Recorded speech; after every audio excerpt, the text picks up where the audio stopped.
But to be fair, as is often my approach, I don't. It does need to elevate beyond any personal disagreement or else with people like Bryant, and to try to do the best I and we can to reach an objective analysis as to how people like that come to be developed, how that consciousness at least becomes developed. And this book is proving already to be very helpful. And I came to it by sort of tracing the work and the citations and the people doing work in these similar spaces, starting with that Elizabeth Vaughn's Wolf book, uh, "Selling Free Enterprise," that has really been for me a game changer. I know I'm late to this wing of sort of advertising media studies or whatever, but hey, there's always we're here to make corrective measures. All right, so let's check out a little bit of this interview on the Climate Podcast with doctors Naomi Oreskes and Eric Conway, talking about their new book, The Big Myth. The link to the full interviews in the show description. They get into a number of fascinating areas beyond this, but this sort of section here, or these sections I've put together here, get to a bulk of what I think is relevant for certainly my work and for us in this discussion here. So let's go. A lot about a thing called the Tripod of Freedom, which was a construct of the National Association of Manufacturers during the 1930s.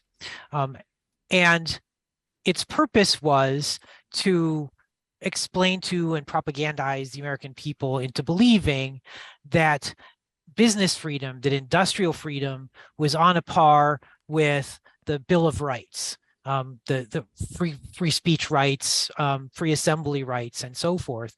And if you removed industrial freedom, businessmen's freedom to do whatever you wanted, then you would lose those other freedoms as well.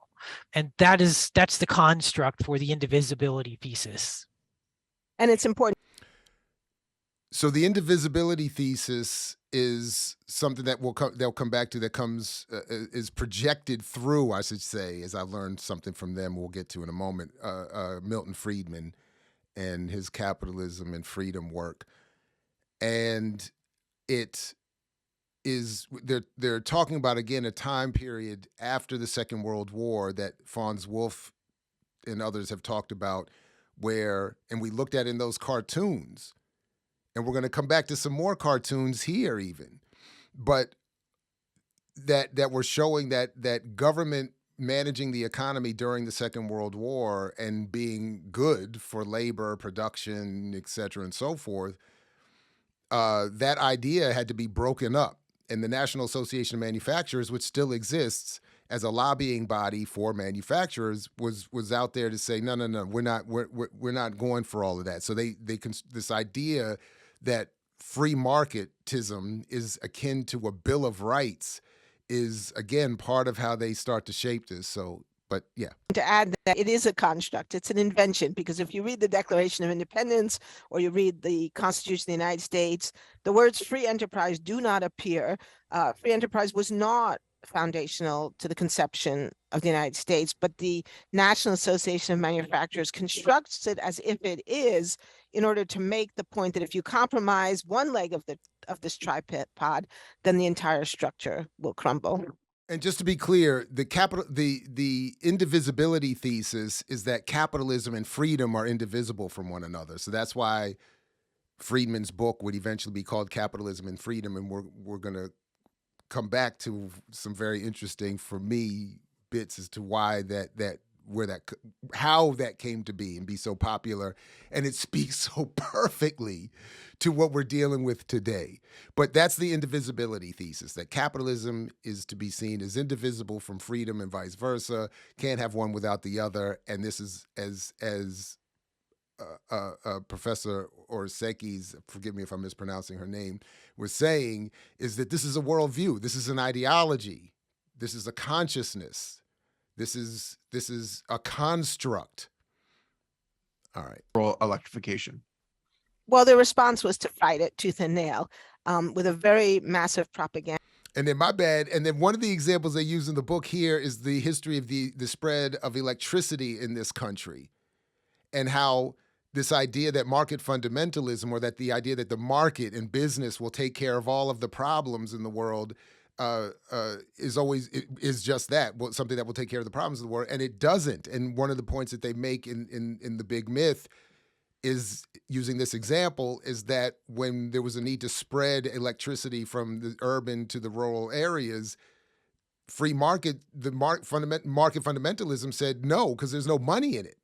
In fact, at one point we're going to come back to how they get into how this comes up, but they even say in the book that it was the statement was General Electric said there's no purchasing power in the 1.9 million rural residents in this part of the country where they were, I think Indiana, wherever they were expanding, and they were saying, look, they don't spend enough for it to be worth our while to provide them a service, which again just speaks to what buying power or purchasing power really is. It's the ability to spend.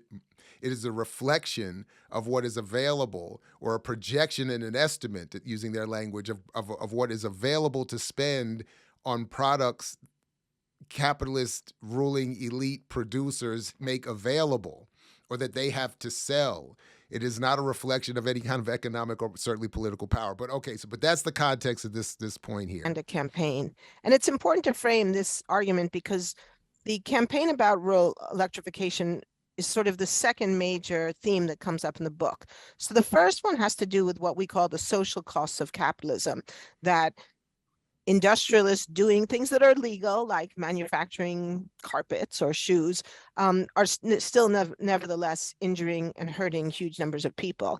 But there's also another kind of failure. The social cost of capitalism, just normal day-to-day legal business, hurts a lot of people, and a lot of what they talk about is the environment and the planet. So failure that becomes evident in this part of the century, which is market failure, the failure of the private sector to provide goods or services that people need and want. And the clearest example was electricity, because by the 1920s, most urban Americans living in big cities like New York, Chicago, St. Louis had electricity. They loved it. People thought electricity was very good. It was safer and cleaner than forms of lighting that people had had before. And it was increasingly coming to be seen as a necessity. But rural customers did not have it because private utilities operating under a profit motive did not see the possibility of making profits sufficient to justify stringing expensive electric transmission lines into rural areas. And so a number of reformers, led by Gifford Pinchot, the progressive Republican governor of Pennsylvania, proposed that the state should become involved. And he proposed something called giant power, which was going to be a public-private partnership. So it wasn't Soviet-style take over the electricity market, but a partnership to ensure that all rural customers, in this case in Pennsylvania, would get power. The industry responded by a massive disinformation campaign intended both to discredit Pinchot, to discredit the possibility of state or municipal generated power, but even more than that, to construct the ideology of free enterprise capitalism as the American way of life. And so in the book, we document how they funded academics in a very Merchants of Doubt style to write. These two have teamed up for a previous book. I've not read it, but it's called Merchants of Doubt. But the idea is that merchants sell. Now, I don't know exactly what they meant by doubt in the book, but the point is that these ideas of free market fundamentalism are promoted as social constructs and ideas not based in anything other than the interests of the capitalist ruling elite. That's what reports challenging the scientific evidence or the economic evidence of how electricity was working, to claim that private sector electricity was cheaper than public sector electricity, even though the evidence suggested that that wasn't true. They paid academics to rewrite textbooks to promote the idea of free market capitalism. And of course, all of this was highly ironic because the electricity industry wasn't actually a free market. It was a regulated, what people at the time called a natural monopoly, so a regulated public utility.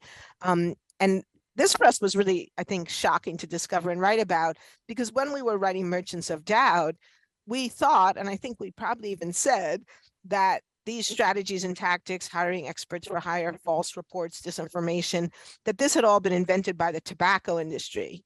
Well, we now know that that's not true. I won't say it was invented by the electricity industry, because in our next book we might discover something even older, but it was certainly cultivated and developed by the electricity industry in the United States in the 1920s. So that's deep, for particular for those of us of a certain generation who grew up sort of watching the exposure of the fraud of the tobacco industry in producing fake data over many decades to downplay the negative effects of smoking. And then on the flip side, in terms of media, promoting cigarette smoking to mostly young audiences who would become addicted. And then, that it really started with the selling of this idea that private electricity is better. The same way, by the way, we in my generation watched us get convinced that private water is better than publicly provided water, to create billion-dollar, water bottling industries, bottled water industry. So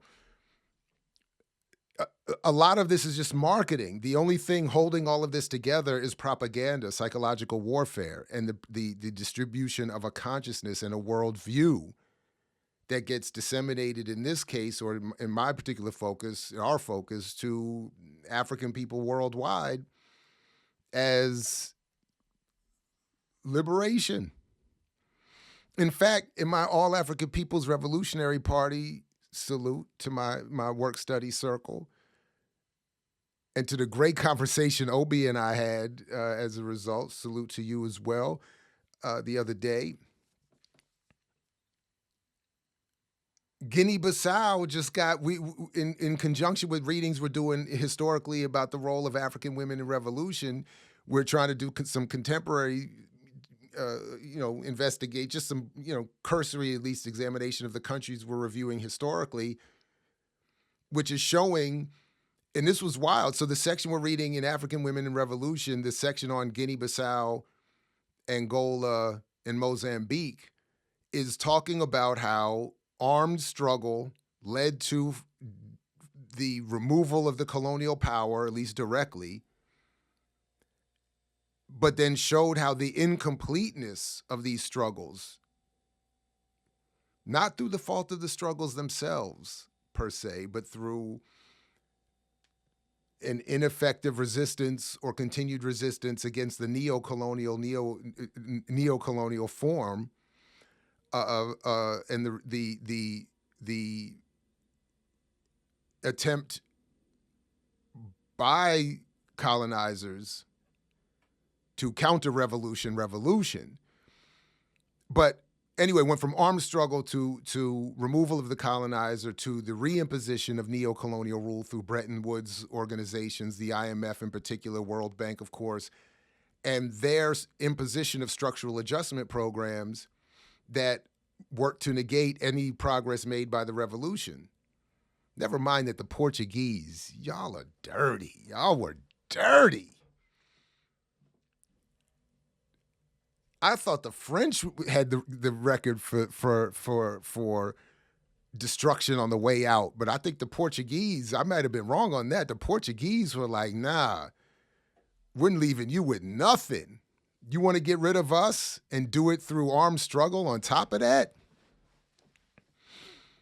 Nah, we're burning records. This book even talked about how they burnt instruction manuals for equipment. They destroyed the equipment and then destroyed the instruction manuals on their way out. Said, no. They destroyed everything.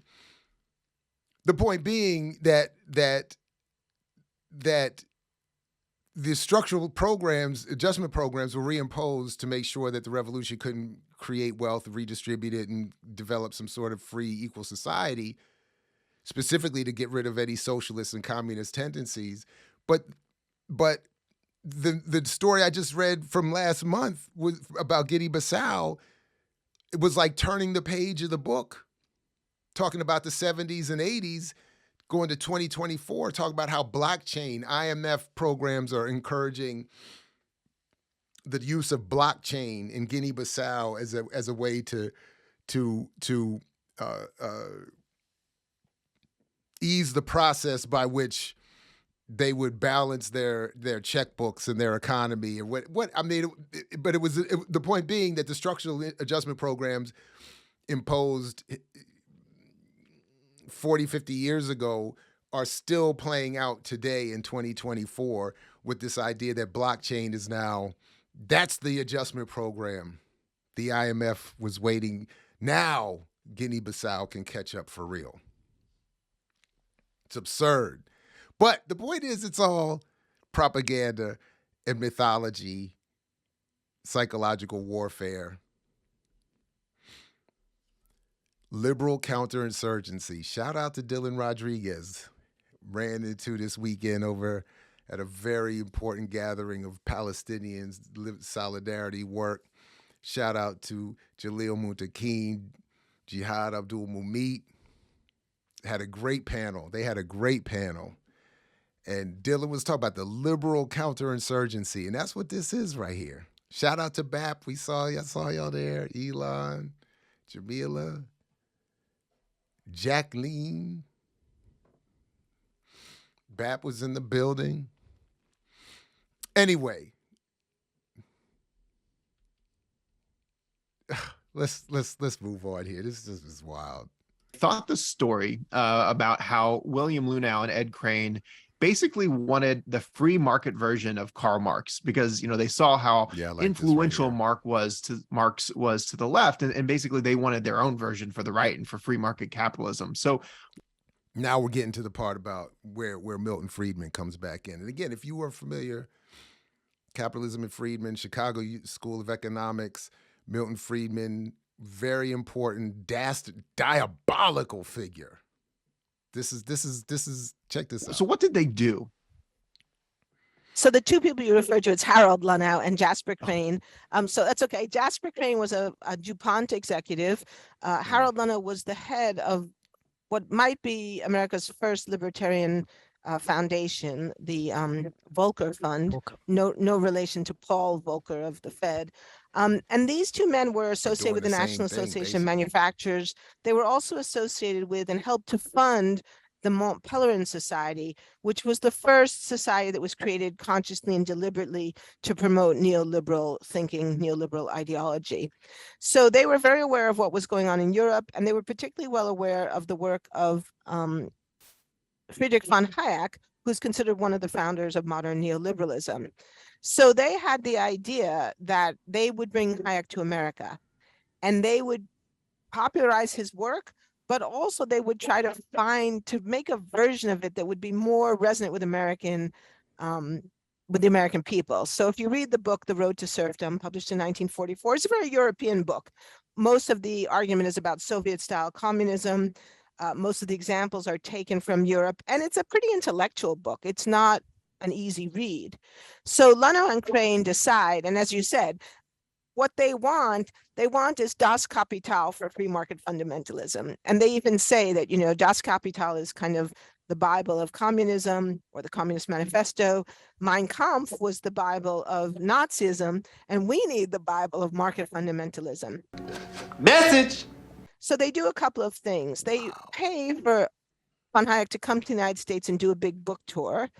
They popularize his work by helping to arrange for a much shorter, much simplified, and frankly misrepresentative version of the book to be published in Reader's Digest.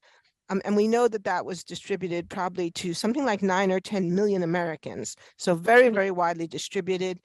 And then they create a cartoon version of the book, literally cartoons, you know, little course with captions, in which the story is actually reversed. So Hayek's initial argument is about Soviet-style centralized planning and why centralized planning is a bad idea. And many of aspects of his argument, you know, are actually pretty sensible. But he kind of takes it to an illogical extreme by saying, so therefore any government engagement in the marketplace is a threat to freedom. All right, so we'll come back to that in a second, but I did want to stop to show you what she's talking a little bit of what she's talking about there. That is the promotion of the work of von Hayek which was about, as she said, It's a critique of Soviet-style communism and socialism. That says government intervention in the economy shouldn't go so far. But the National Association of Manufacturers, en route to promote the free market fundamentalist ideology, took that even a step farther and said, let's produce a Reader's Digest. And for those who don't remember, Reader's Digest was a very popular, widely distributed magazine that was a reduction of literature. It would give many versions of books and whatever to be distributed more widely so that more people would read it. And in this case, they even made it more simple and reduced this argument, or the road to serfdom, to a cartoon to be put in Reader's Digest. And as it says here, as a companion piece, condensed and illustrated version of The Law. Here is condensed and illustrated version of Friedrich Hayek's The Road to Serfdom from 1944. What Wikipedia has to say about it is it's a condensed version of a book written by Max Eastman, and it was then published as the lead article in April 1945 issue of Reader's Digest, with a press run of several million copies. The condensed version was then offered as Book of the Month selection with a press run of over 600,000 copies. In February 1945, a picture book version was published in Look magazine, later made into a pamphlet and distributed by General Motors. Since General Motors has been a recipient of massive government bailout by the Obama administration, I'm not sure they would support Hayek or Bastiat's views about the free market today, and would probably disavow their affiliation with this edition. That's funny. The Institute for Economic Affairs in London produced a very nice edition which combines this and other versions into one book, Frederick A. Hayek's The Road to Serfdom, with the Intellectuals and Socialism. The condensed version of The Road to Serfdom by Hayek, as it appeared in April 1945 edition of Reader's Digest.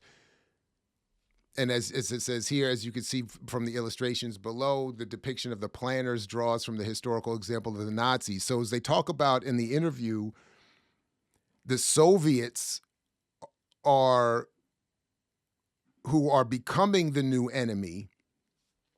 They actually get into this in their interview. I'm not sure if it comes up so much in the book. I haven't gotten that far yet in the book. But the authors of The Big Myth say that in the cartoon I'm about to show you, the Reader's Digest changed the Soviet Union that was being discussed in Hayek's book to Nazis, or clearly a Nazi representation, because the Soviet Union hadn't quite emerged yet for the American population as the enemy, because they were the heroes of World War II. Whereas the Nazis are a more easily distillable, distributed enemy. But all of this was done to make the point that any government intervention will lead to what this cartoon says is the conclusion here, all to create the idea that any government involvement, as was happening during the Second World War and proving to be effective, was now going to be potentially leading to totalitarianism. And that's why the free market and market fundamentalism and capitalism had to be restored. So as it shows here, war forces national planning. So they're saying national planning was acceptable for a time during the war. To permit total mobilization of your country's economy, you gladly surrender many freedoms. You know regimentation was forced by your country's enemies. But many weren't planning to stay. Arguments for peace, a peace production board, are heard before the war ends. Wartime planners who want to stay in power encourage the idea. What's good in war is good in peace. But the planners promise utopias. A rosy plan for farmers goes well in rural areas. A plan for industrial workers is popular in cities, and so on. Many new planners are elected into office, but they can't agree on one utopia. So they start to beef with each other. With peace, the new legislature meets, but when the war unity is gone, the planners nearly come to blows. Each side has a pet plan and won't budge. Citizens can't agree either. When the planners finally patch up a temporary plan months later, citizens in turn disagree. What the farmer likes, the factory worker doesn't like. Planners hate to force agreement. Most national planners are well-meaning idealists, balk at any issue of force. They hope for some miracle of public agreement as to their patchwork plan. They try to sell the plan to all. In an unsuccessful effort to educate people into uniform views, planners establish a giant propaganda machine which coming dictator will find handy. Propaganda and the controlled press. The gullible do find agreement. Meanwhile, growing national confusion leads to protest meetings. The least educated thrilled and convinced by fiery oratory from a party. And then you see, he's got the little thing there, looking authoritarian. Confidence in planners fades. The more that the planners improvise, the greater the disturbance to normal business. Everybody suffers. People now feel rightly that the planners can't get things done. Let's get a man who can make a plan work. The strong man is given power. In desperation, planners authorize the new party leader to hammer out a plan and force its obedience. Later, they'll dispense with him, or so they think. So the planners create the party takes over the country. By now, confusion is so great that obedience to the new leader must be obtained at all costs. Maybe you join the party yourself to aid national unity. Wait, what is, A negative aim wields party unity. Each early step of all dictators is to inflame the majority in common cause against some scapegoat minority. In Germany, the negative aim was anti-Semitism. No one opposes the leader's plan. It would be suicide. New secret police are ruthless. Ability to force obedience always becomes the number one virtue in the planned state. Now all freedom is gone. Your profession is planned. The wider job choice promised by the now defunct planners turns out to be a tragic farce. Planners never have delivered, never will be able to. But I'm a carpenter. I'm a plumber. Your wages are planned. Divisions of the wage scale must be arbitrary and rigid. Running a planned state from central headquarters is clumsy, unfair, inefficient. Your thinking is planned. In the dictatorship, unintentionally created by the planners, there's no room for difference of opinion. Posters, radio, press, all tell you the same lies. It's funny how they say that the world is flat is an example of the lie. And yet here we are again, right? Your recreation is planned. Even under a capitalist economy, the world is yet still flat again. Your recreation is planned. It is no coincidence that sports and amusements have been carefully planned in all regimented nations. Once started, planners can't stop. They're breaking the golf clubs. Get out there and your disciplining is planned. And this is how it ends here. Your disciplining is planned. If you're fired from your job, it's apt to be by a firing squad. What used to be an error has now become a crime against the state. Thus ends the road to serfdom.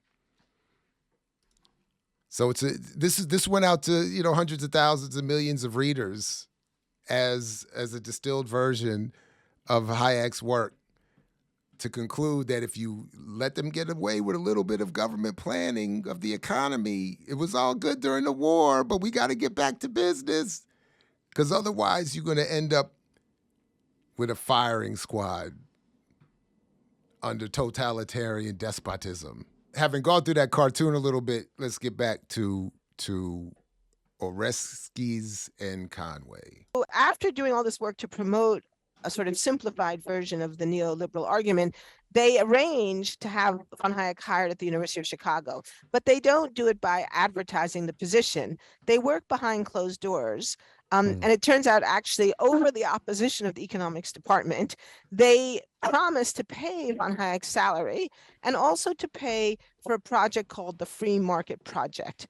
And this is extremely important because Well, for one thing, von Hayek becomes a very, very influential figure in right-wing American circles. In later years, he'll be cited by George H.W. Bush, by Rush Limbaugh, Glenn Beck, Ted Cruz. So he becomes really, really influential. Whether or not these people have actually read the book, hard to say, but we have pretty good evidence that Ronald Reagan read the Reader's Digest version. So von Hayek himself becomes a kind of linchpin of right-wing thinking in America. The other really important Reagan died during my wedding. Player in the story is Milton Friedman, of course, who many people have heard of.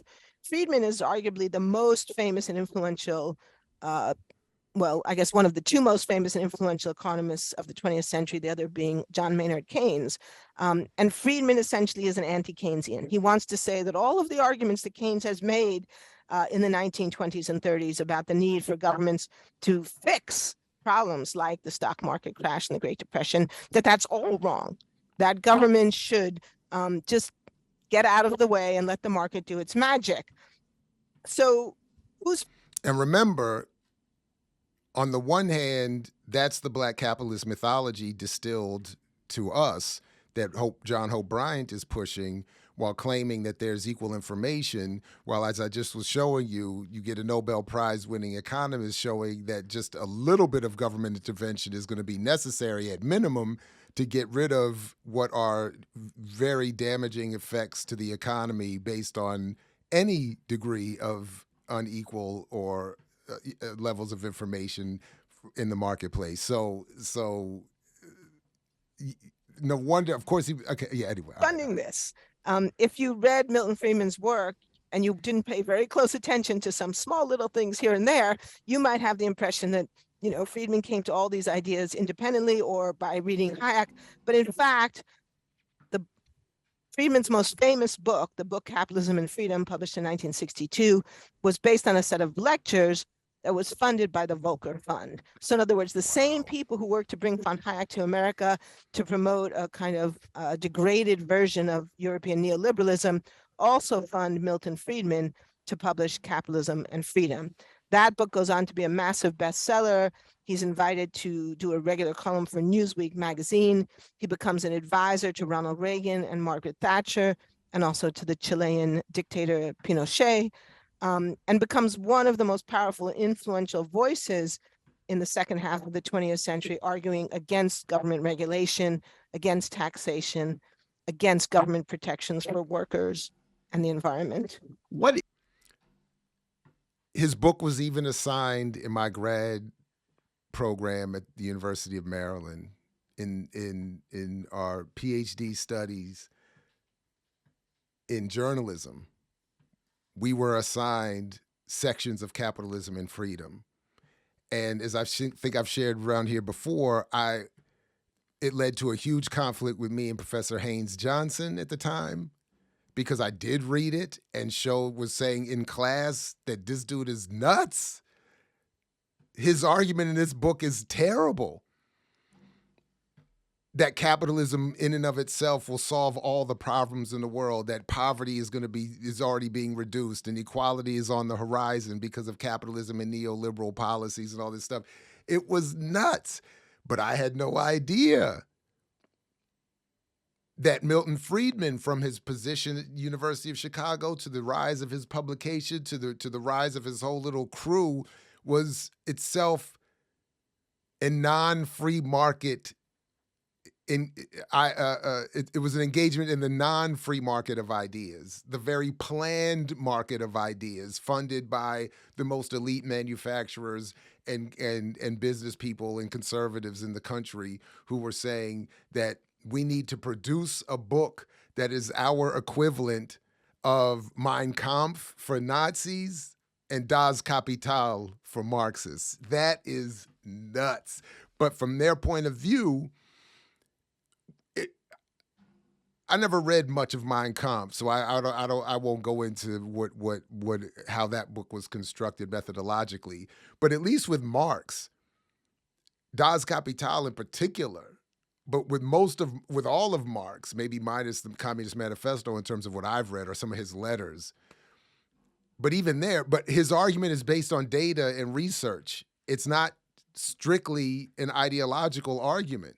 He connects in a lot of the work the relationship between material conditions and consciousness and class bias and the production of mental ideas and all of that. But his point is it's data driven in terms of the labor exploitation of the worker. Theirs is like, no. We are going to concoct an almost solely socially constructed worldview argument that is, as I think she uses in some point in this discussion, in reference to Milton Friedman's Capitalism and Freedom, I think she says, she refers to it as an evidence or data-free book. In other words, it's not that I wouldn't have said it that way in grad school, but that was part of the art. Like, it was like his argument is not based on anything that you could measure or reality. It's just, it's an ideological argument.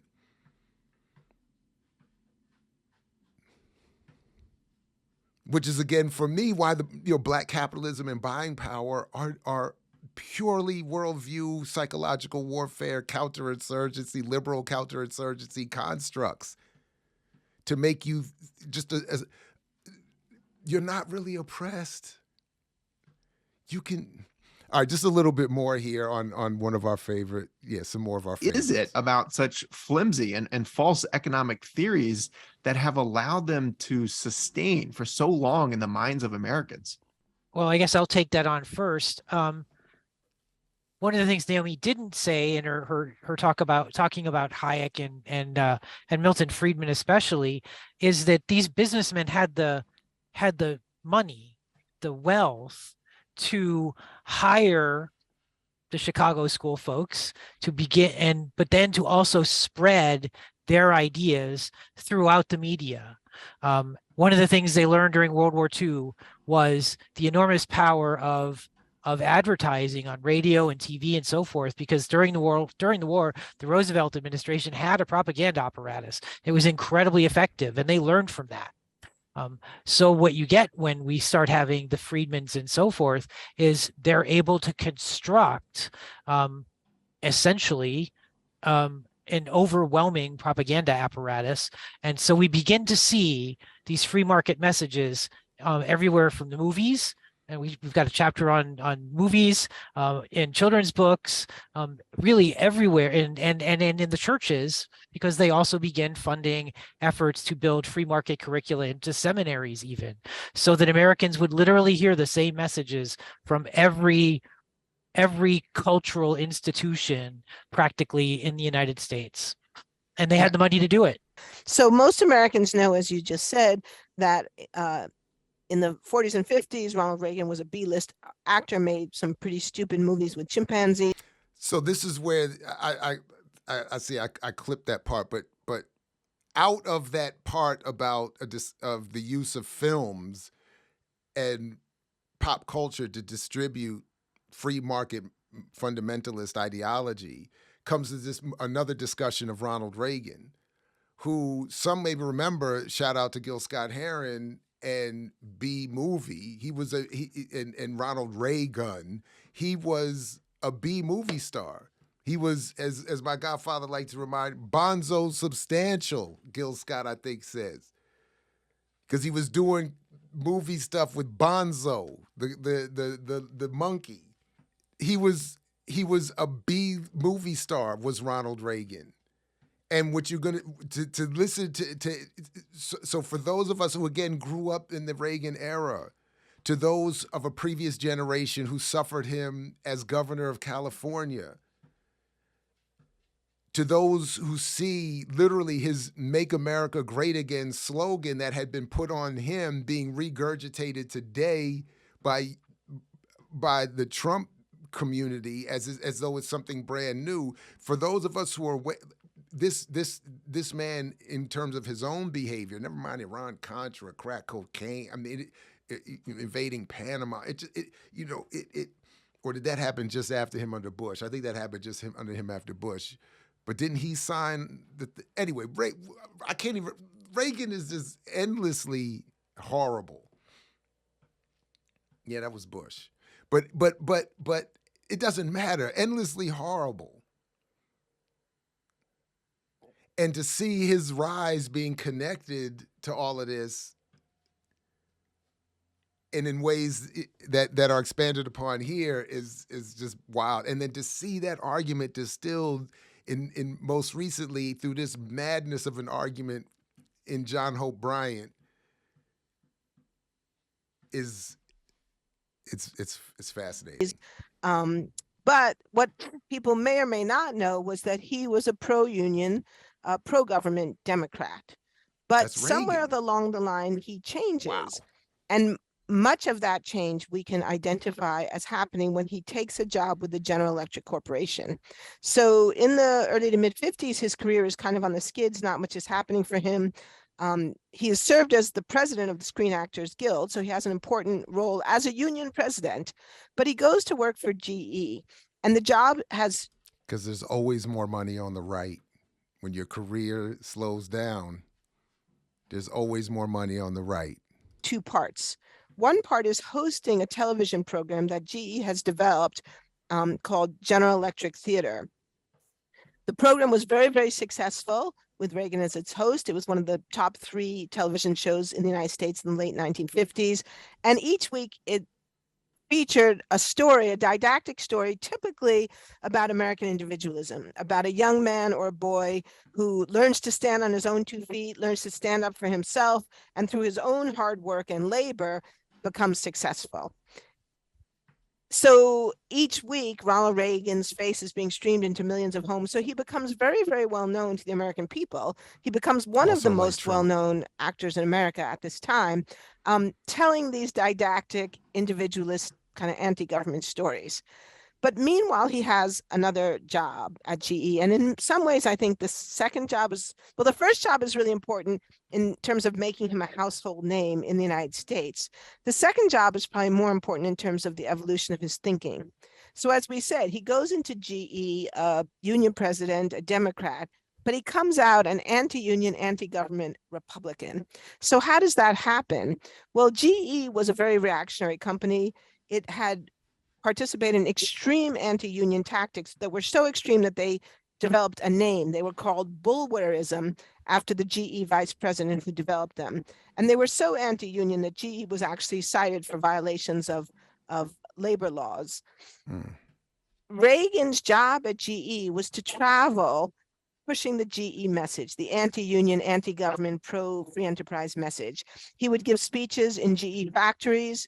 He would visit towns where GE had facilities and meet with school teachers or school children or ministers, or give a talk in a Rotary Club in the evening. And then these events would be written up in the GE newsletters, GE magazines, and distributed to the hundreds of thousands of people who worked for General Electric all across the country. And in telling this story, making these speeches, he begins to hone what becomes his political speech, that government is the problem, not the solution, that taxation is theft, and he develops this style for which he later becomes famous with anecdotes that you don't know if they're actually true or not, but they're probably made up. And when he finishes working for GE, he comes out with a new political ideology, a new persona, and also a third really important thing, a set of powerful, wealthy backers who then finance his campaign for governor of California, thus launching his political career. It's wild to see that connection made, and I'm going to dig more into the book in the coming weeks to get some more from that. But that connection made from post-World War II desire to as Franz Wolf said, for them to reconquer America, for the business community to reconquer America, to the production of conservative neoliberal ideology, to the distribution through pop culture, to the highest levels of political office. And I'm going to show you, and we're not even quite done. Let me just show you real quick from page 102 of African Women in Revolution that we were just talking about in my AAPRP work study circle. Because right on time, So to track that trajectory I was just describing in terms of Reagan's rise and him being turned into a vessel, a pop cultural vessel, as part of a panoply, an array of methods to distribute this ideology, this worldview, not data-driven, just a worldview to protect the most ruling elite. In African Women in Revolution, there is still a need. This is just how pervasive and bad this man was. But they're speaking to that broader push ideologically. In the United States, the Reagan administration came to power on the back of an increasingly conservative middle-class base and was determined to achieve 4 goals. 1, to defeat communism through a vigorous process of rollback. Then 2, to discipline the third world through resubordination of the South within the US-dominated global economy. 3, to thwart the economic challenge from the NIC's newly industrialized countries and Japan. And 4, to dismantle the New Deal social contract between big capital, big labor, and big government, which both Washington and Wall Street saw as the key constraint on corporate America's ability to compete against the NICs and Japan. He was part of a global suppression, in this case, of the African diaspora, but far more, Latin America, the Caribbean, everywhere, a global suppression in an effort to defeat communism and suppress any advances so-called made through the New Deal social contract of previous generations. It is, and again, so it's again, it's a set of ideas and a worldview that is being represented here, that is being passed down, again, specific to my own interests, and I think our interests, but just, to target working class Black people in particular, to say that, to don't engage any of this, just go into a fantasy world of self-help and entrepreneurialism. It is, super frustrating. Okay, just one more short clip here, and we can wrap up. But check this part out. It's not a coincidence that Eric and I moved from working on climate change denial to writing this book, because as he said at the outset, we wanted to understand climate change denial, and it was very clear to us early on in doing this research that the people we were studying were not mostly motivated by money. They were not industry shills. They were motivated by a worldview of Weltanschauung that basically held that government action in the marketplace was putting us on a slippery slope to socialism or worse. And so we wanted to understand why anyone would think that, because the historical evidence doesn't support it. In fact, if anything, the opposite. The historical evidence suggests that FDR saved capitalism during the New Deal, and the United States and Germany prevented the rise of communism by treating workers better and having programs of social security and unemployment insurance and workmen's compensation. Message.